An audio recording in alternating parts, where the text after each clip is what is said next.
Hi, this is Darren Goldin at Goldin Solar, and today I'd like to talk to you about net metering. Thank you for joining us on this brand new YouTube channel of Goldin Solar. I'd like to upload a bunch of video material answering commonly asked questions. Today I'd like to talk about net metering.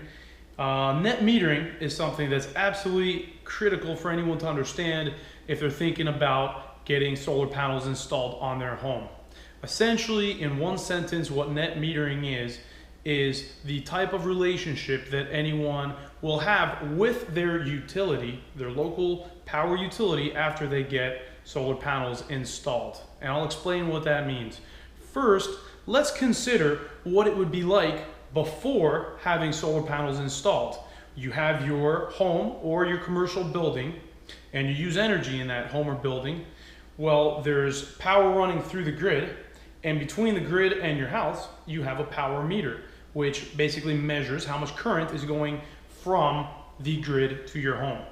Now, it's implied, but that meter is a unidirectional meter. In other words, it can only measure current traveling in one direction, going from the grid to the home or the commercial building. And the reason that meter only needs to measure current flowing from the grid to the home is because it's not really fathomable that current would be traveling in the opposite direction. This is where the net meter comes in play. See, after you install solar panels on your home or commercial building, there's now a possibility that you will have production of more energy from your solar panels than you're actually using. And in that event, you're going to be sending the excess production back onto the grid, and your meter, your net meter, will be spinning backwards. This is a huge advantage to anybody who has solar panels on their home or commercial building to be able to be sending that current back on the grid. It's basically boils down to this.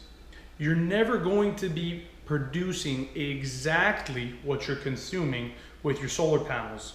Sometimes you're going to be producing more energy than you need, and sometimes you're going to be needing more energy than you're producing with your solar panels. And so if you need more energy than you're producing, you can pull that extra energy off of the grid. If you're producing more energy than you're using, then that extra energy has to go somewhere. One solution is to get batteries and pump those batteries up with that energy when you don't need it, and then pull it off the batteries later. The thing here is that batteries are expensive, they can be maintenance intensive, and they do have a life expectancy that's shorter than all the other components in the system. That's where having the net meter comes in handy and is so beneficial. In this instance, there's the grid, and you are essentially banking your excess production on the grid. Now, technically speaking, that's not exactly what you're doing, because technically speaking, a grid is only a means of transmission of electricity. It's essentially a highway for electrons.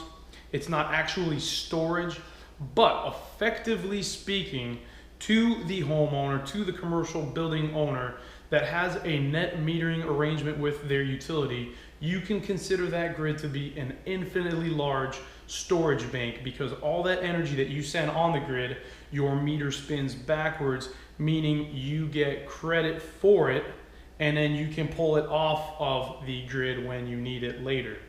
And so in a typical situation where we design with our customers to be net zero, in other words, to have a net effect at the end of the month of producing just about the same amount of what you're going to be consuming over a month's period.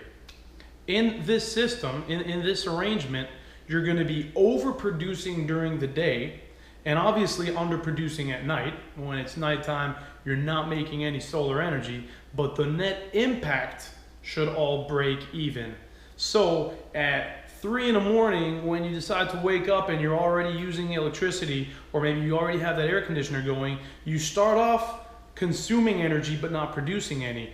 And then as soon as the sun comes out, now you're doing both producing and consuming, but you're producing more than you're consuming until the sun sets, and now you're not producing, you're only consuming. but the net effect on that daily cycle should end up to right around 0. And the net effect onto the monthly cycle should end up to be right around 0. Now that is the big picture of what is net metering. There's certainly a lot more details, and we're going to discuss that in net metering part 2.